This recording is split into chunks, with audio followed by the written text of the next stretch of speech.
Hi friends, ఈరోజు వార్తల్లో నిలిచిన కరెంట్ అఫైర్స్లోని మొదటి అంశం. ఇక్కడ కొత్త అంశం మనకు వెలుగులోకి వచ్చింది. ఆ అంశం ఏంటిదంటే సాంకేతికత సంబంధించింది. AGI technology. యాక్చువల్గా మనకు ఏఐ అంటే ఆర్టిఫిషియల్ ఇంటెలిజెన్స్. ఇప్పుడు ప్రపంచాన్ని ఏలుతున్నది ఏజీఐ.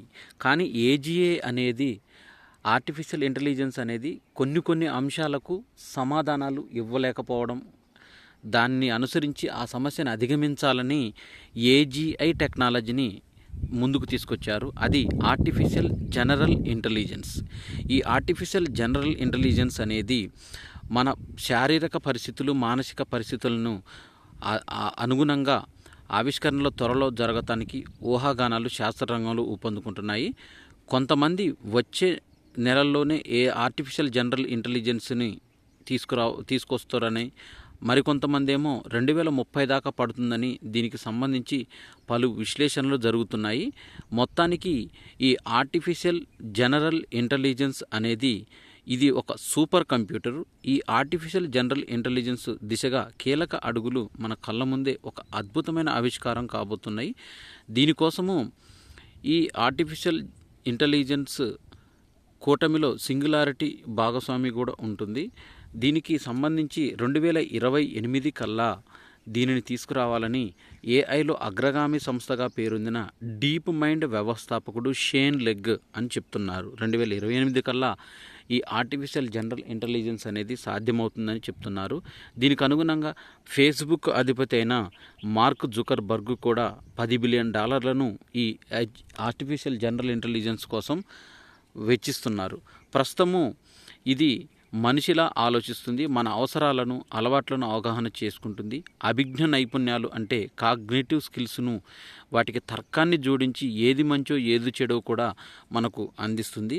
అదేవిధంగా సెల్ఫ్ డ్రైవింగ్ కారు వెళ్తుందంటే దానిలో ట్రాఫిక్ సమస్య మొదలైన వాటిని గుర్తించి సరైన మార్గాలను వాటిని అందుబాటులోకి తీసుకొచ్చి మన కోసం ముందుంచుతుంది. నాలెడ్జ్ గ్యాప్ అనేది తగ్గించేందుకు అవకాశం పెరుగుతుంది.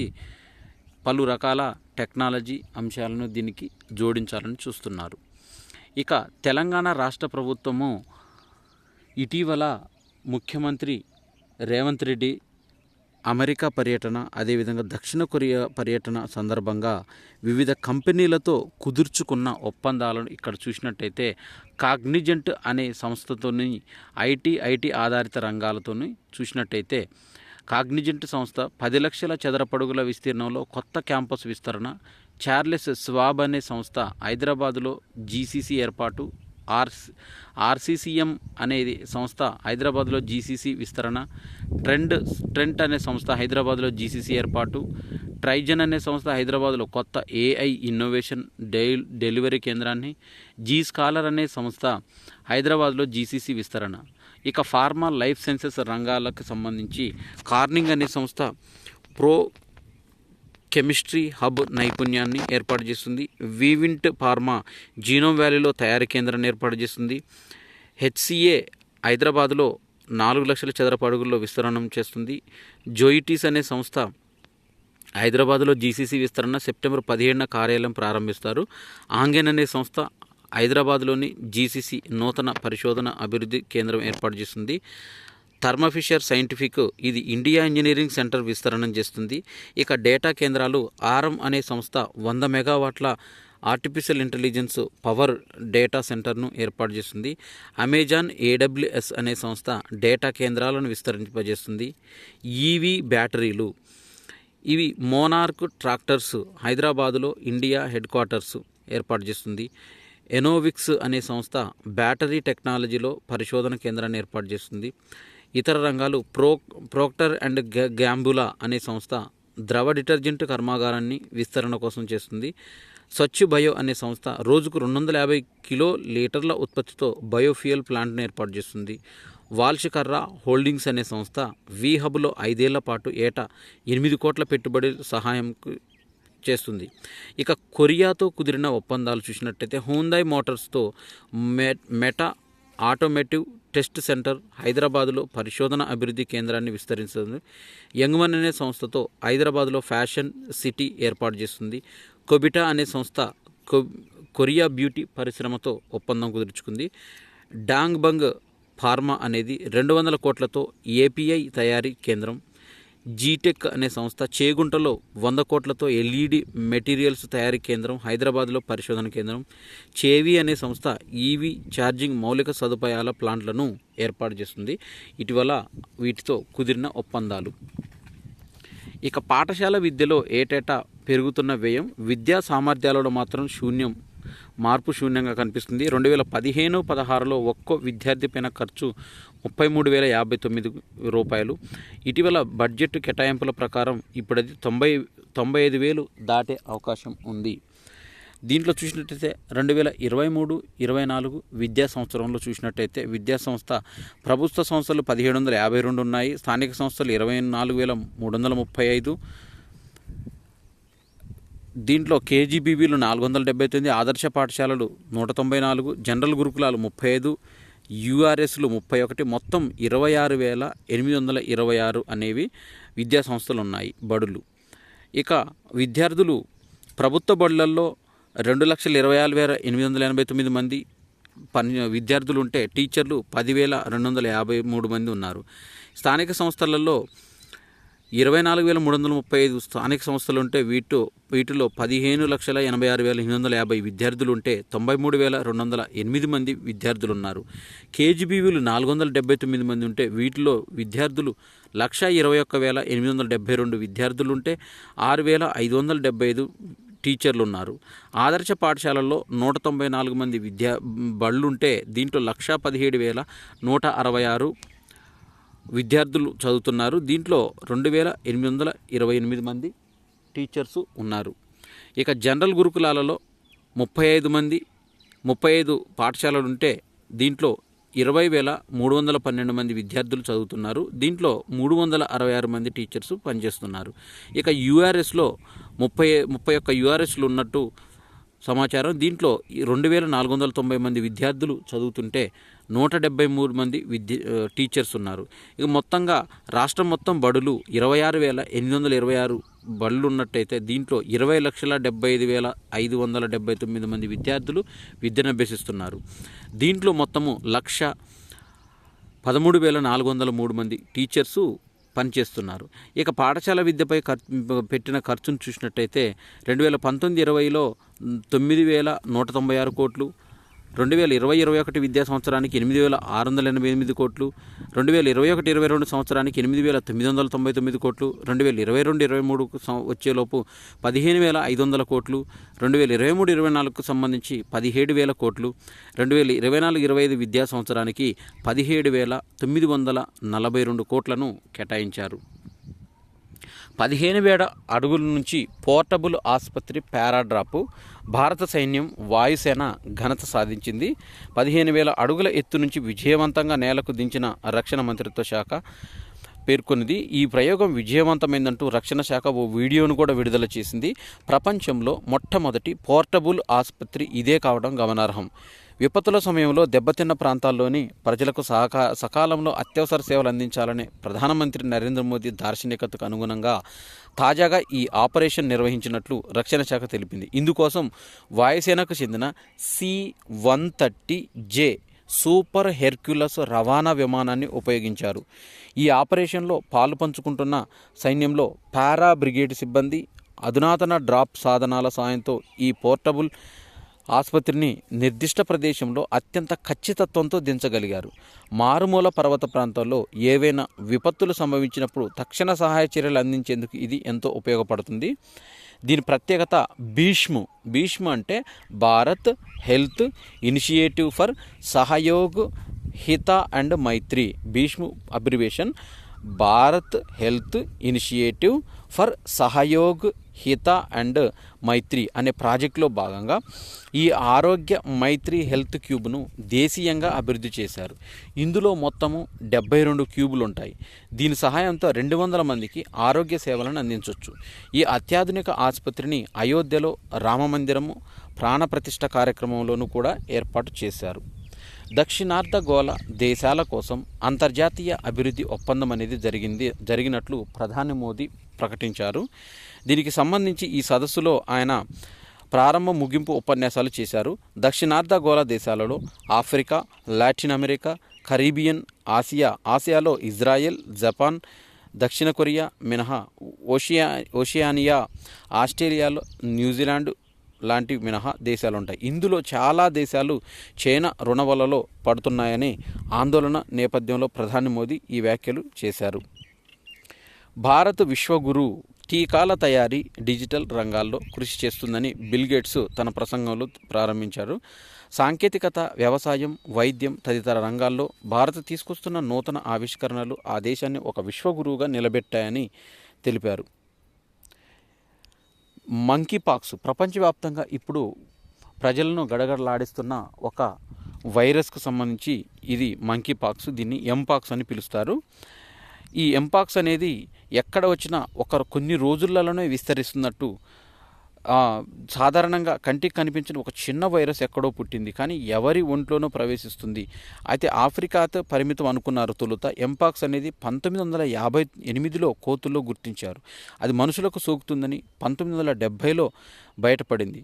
ఉష్ణమండల ఆఫ్రికా దేశాల్లో కొన్ని మారుమూల ప్రాంతాలకే పరిమితమయ్యే అసాధారణంగా వైరస్గా ప్రజారోగ్య సంస్థలు దాన్ని తేలిగ్గా తీసుకుంటున్నాయి. 2022లో కొన్ని దేశాల్లో కేసులు ఒక్కసారిగా పెరిగాక దానిపైన దృష్టి పరిశోధనలు పెరిగాయి. అయితే మధ్య ఆసియాలో కేసులు పెరుగుదలను ఆరోగ్య అత్యవసర పరిస్థితిగా ప్రపంచ ఆరోగ్య సంస్థ, వరల్డ్ హెల్త్ ఆర్గనైజేషన్ ఇటీవల ప్రకటించింది. గగన విహారానికి సాహస విన్యాసము యాత్ర కోసము విస్తృత కసరత్తు చేస్తున్నారు. వ్యోమగాములకు శిక్షణ అపూర్వము. జాతీయ పతాకంతో విన్యాసాలు చేస్తున్న వ్యోమగాములు 1980లో అంతరిక్షంలో అడుగుపెట్టిన భారతీయ వ్యోమగామిగా రాకేష్ శర్మ శిక్షణ పొందిన గగారిన్ సెంటర్లో ఉన్న శిక్షణ వ్యవస్థలు 4 ఏళ్ల క్రితం వరకు భారత్లో లేవు. కానీ గగనయాన్ ప్రాజెక్టు ఖరారయ్యాక బెంగళూరులోని ఇస్రో కేంద్రంలో ఈ వ్యవస్థలను సిద్ధం చేశారు. కానీ అంతరిక్ష యాత్రికులు అనుభవజ్ఞులైన నిపుణులతో శిక్షణ అవసరమని భావించిన కేంద్ర అంతరిక్ష శాఖ 2 ఏళ్ల పాటు రష్యాలోనే శిక్షణ ఇప్పించింది. ప్రస్తుతం బెంగళూరులోని ఇస్రో కేంద్రంలోనే గగనయాన్ను పోలిన క్రూ మాడ్యూల్ను సిద్ధం చేసింది. దీంట్లో అన్ని రకాల పీడన పరిస్థితులు, -45 డిగ్రీల కోణంలో ఎగిరిపడే విమానాలు, రోలర్ కోస్టర్ మొదలైనవి దీంట్లో పొందుపరిచారు. గగనయాన్ ప్రయాణాన్ని పోలి ఉండే 4 సిమ్యులేటర్లు వీరు ప్రత్యేక శిక్షణ పొందుతున్నారు. ఆస్కీ డైరెక్టర్ జనరల్గా రమేష్ కుమార్, ఆస్కీ అంటే పూర్తి పేరు administrative staff college of India, Aashiqui. దీని డైరెక్టర్ జనరల్గా రిటైర్డ్ ఐఏఎస్ అధికారి అయిన ఎన్ రమేష్ కుమార్ బాధ్యతలు స్వీకరించారు. ఇతను ఆంధ్రప్రదేశ్ క్యాడర్కు చెందిన 1982 బ్యాచ్ ఐఏఎస్ అధికారి రమేష్ కుమార్. ఇతను ప్రత్యేక ప్రధాన కార్యదర్శి హోదాలో ఉమ్మడి రాష్ట్రాల గవర్నర్ కార్యదర్శిగా, వ్యవసాయ శాఖ ముఖ్య కార్యదర్శిగా, టీటీడీ ఈఓగా, వాణిజ్య పన్నుల శాఖ కమిషనర్గా, ఆర్థిక గృహ నిర్మాణ శాఖల కార్యదర్శిగా పనిచేశారు. పదవి విరమణానంతరం ఆంధ్రప్రదేశ్ రాష్ట్రానికి 2016 టు 2021 రాష్ట్ర ఎన్నికల కమిషనర్గా వ్యవహరించారు. తాజాగా ఒక చిన్న కీటకాన్ని కనుక్కున్నారు.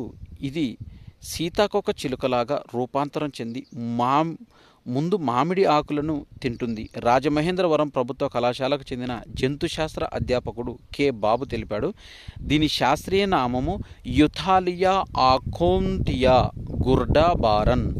ఇది అంత హానికరం కాదని కాకినాడలో ఇతను తెలిపాడు. ఇది తాజాగా ఆకుల పచ్చలా మెరుస్తున్న ఈ అరుదైన గొంగలి పురుగు. ఇది మామిడి చెట్లని మాత్రమే ఆశ్రయిస్తుంది. దీని శాస్త్రీయ నామము యుథాలియా ఆఖోంతియా గుర్డాబారన్. భారత్లో తొలి విద్యుత్ మైక్రో కారు రాబోతుంది. ఇది రాబిన్, దీనికి పెట్టిన పేరు రాబిన్. భారతీయ వాహన విపణికి సరికొత్త విద్యుత్ వాహక విభాగాన్ని వింగ్స్ ఎలక్ట్రానిక్ వెహికల్ పరిచయం చేయబోతుంది. దేశంలోనే తొలి విద్యుత్ సూక్ష్మ కారు ఇది. ఎలక్ట్రిక్ మైక్రో కార్ రాబిన్ను వచ్చే ఏడాది ఏప్రిల్లో బెంగళూరులో విడుదల చేయబోతుంది. ఇందులో మోటార్ బైక్ తరహా 2 సీట్లు మాత్రమే ఉంటాయి. శూన్య కాలుష్యం, తక్కువ రహదారి స్థల వినియోగాన్ని ప్రోత్సహించే లక్ష్యంతో ఈ మైక్రో కారును తీసుకొస్తున్నామని వింగ్స్ అనే సంస్థ సీఈఓ సహ వ్యవస్థాపకుడు ప్రణవ్ దండేకర్ వెల్లడించారు. భారత్లో వచ్చే ఏడాది మరిన్ని పెట్టుబడులు తీసుకొస్తామని iPhone contact Foxconn chairman Young Lee తెలిపారు. ఐఫోన్ కాంటాక్ట్ తయారీ సంస్థ ఫాక్స్కాన్ భారత్లో ఇప్పటివరకు $10 బిలియన్ సుమారు 83,000 కోట్ల పెట్టుబడులను పెట్టింది. వచ్చే ఏడాది మరింత పెట్టుబడులు తీసుకొచ్చేందుకు ఆ కంపెనీ చైర్మన్ యంగ్ లీ శనివారం వెల్లడించారు. భారత్లో అనేక రాష్ట్రాలను సందర్శించిన తర్వాత దేశం పురోగతి చెందుతుందని అర్థమైంది. లింగ వివక్షత లేకుండా నియామకాలు తీసుకుంటామని ఫాక్స్కాన్ లింగ వివక్షత లేకుండా వారిని తీసుకోవాలని సూచించింది.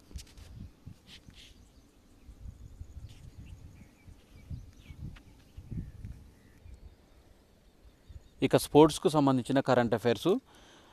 Javelin thrower Neeraj Chopra diamond league బరిలో దిగనున్నాడు.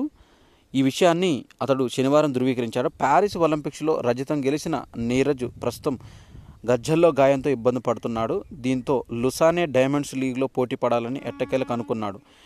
లుసానే డైమండ్స్ లీగ్ ఈ నెల 22న ఆరంభం కానుంది. ఈ 26 ఏళ్ల నీరజ్ సీజన్ ఆఖరి బరిలోనే బ్రసెల్స్ డైమండ్ లీగ్ తర్వాత వైద్యుని కలవనున్నారు. ఇక రెజ్లింగ్లో 100 గ్రాముల బరువు ఎక్కువగా ఉండటం చేత నిషేధానికి గురైన వినేష్ పొగాటు భారతదేశానికి చేరుకున్నారు. వారిని భారత ఎవరైతే అభిమానులు ఉన్నారో వారు చాలా ఆప్యాయంగా సాదరంగా ఆహ్వానం పలికారు. ఈ ర్యాలీ వినేష్ స్వస్థలం హర్యానాలోని బలాలి గ్రామానికి చేరుకుంది. మార్గం మధ్యలో ఓ గుడిలో వినేష్ ప్రార్థనలు చేసింది. వినేష్ ఇంటి వద్ద కూడా వందల సంఖ్యలో అభిమానులు గుమికూడి ఆమెను స్వాగతం పలికారు. బ్లిడ్జ్ విభాగంలో ప్రజ్ఞానంద కాస్త మెరుగైన ప్రదర్శన ఇచ్చాడు. Saint Louis rapid and blitz టోర్నమెంట్లో భారత గ్రాండ్ మాస్టర్ ప్రజ్ఞానంద ఆఖరి స్థానంలో నిలిచారు. ఈ ర్యాపిడ్ ఈవెంట్లో ప్రజ్ఞానంద 4 పాయింట్లతో ముగించాడు. మొత్తంగా 12 పాయింట్లతో టోర్నీలో అతడు ఆఖరణ నిలిచాడు. ఫ్రాన్స్కు చెందిన ఆలీరెజా ఫిరౌజా 23 పాయింట్లు ఈ టోర్నీలో విజేత. భారత పారాలింపిక్స్ కమిటీ అధ్యక్షుడు జజారియా ఈసారి కనీసం 25 పతకాలు సాధిస్తామని ఆత్మవిశ్వాసాన్ని తెలిపాడు.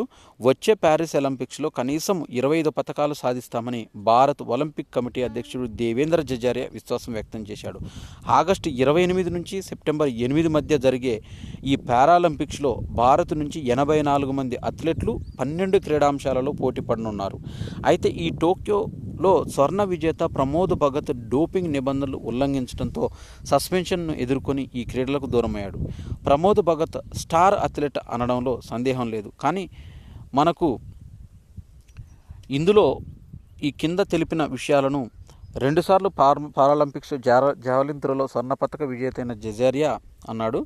25 పతకాలపైన అంత నమ్మకం ఉండడానికి కారణం ఏమిటంటే ప్రశ్న అతడుకు మా అథ్లెట్ జాగ్రత్తగా పర్యవేక్షించాకనే 25 పతకాల లక్ష్యం పెట్టారని ఈ విధంగా అన్నారు. భారత షూటింగ్ కోచ్ పదవికి విల్సన్ దరఖాస్తు చేసుకుంటున్నాడు.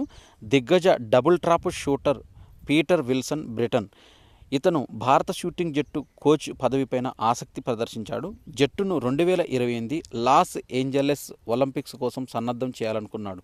37 ఏళ్ల విల్సన్ కోచ్ పదవి కోసం దరఖాస్తు చేసుకున్నాడు. అతను 2012 లండన్ ఒలింపిక్స్లో డబుల్ ట్రాప్ పసిడి సాధించాడు.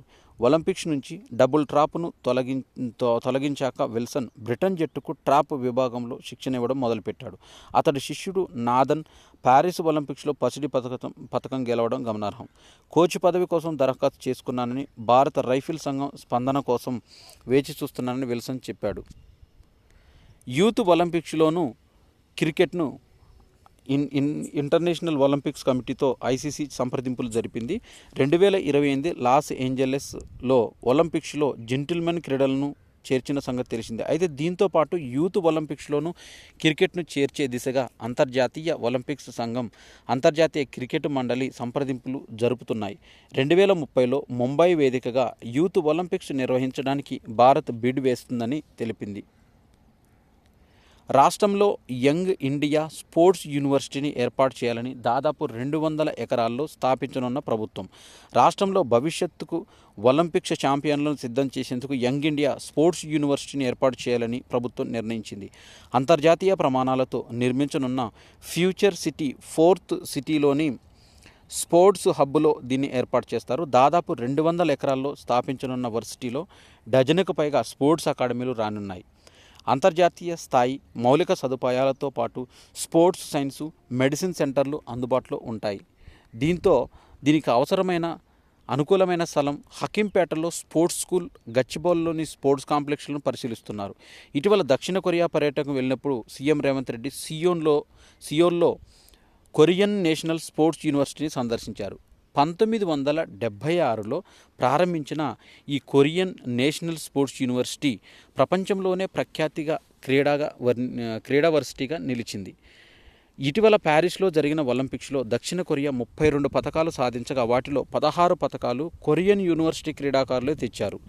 తన పర్యటనలో భాగంగా సీఎం రేవంత్ రెడ్డి ఆర్చరీలో 3 బంగారు పతకాలు సాధించిన యూనివర్సిటీ అథ్లెట్ లిమ్ సి హయ్యన్ను అభినందించాడు. Young India sports varsity Korean క్రీడా వర్సిటీ సాంకేతిక భాగస్వామిగా వ్యవహరించనుంది. ఆనంద్ మహీంద్రాజీ సూచనలు ఇవ్వండి అంటూ 2028 లాస్ ఏంజల్స్లో జరగనున్న ఒలింపిక్స్లో మన దేశ పనితీరు మెరుగుపరిచేందుకు తెలంగాణలో స్థాపించనున్న యంగ్ ఇండియా స్పోర్ట్స్ వర్సిటీలో ఉండాల్సిన మౌలిక వస్తువులపైన సూచనలు ఇవ్వాలని, సహాయ సహకారాలు అందించాలని మహీంద్రా గ్రూప్ సంస్థల చైర్మన్ ఆనంద్ మహీంద్రను సీఎం రేవంత్ రెడ్డి కోరారు. ఇవి ఆగస్టు 18, 2024కు సంబంధించిన కరెంట్ అఫైర్స్. ఈ వీడియోలో చర్చించిన అంశాలలో ముఖ్యమైన పేపర్ కట్టింగ్స్ అన్నీ కూడా నేను ఈ వీడియో లింక్తోని కమ్యూనిటీలో పోస్ట్ చేస్తాను. అక్కడ ఈ పేపర్ కట్టింగ్స్ అనేవి చదువుకోవటానికి మీకు సులభంగా ఉంటుంది. ఈ వీడియో నచ్చినట్టయితే లైక్ చేయండి, షేర్ చేయండి, కామెంట్ చేయండి. నా ఛానల్ సబ్స్క్రైబ్ చేసుకోవడం ద్వారా నేను చేసే వీడియోస్ అన్నీ మీకు నోటిఫికేషన్ రూపంలో వెలువడతాయి. Thanks for watching.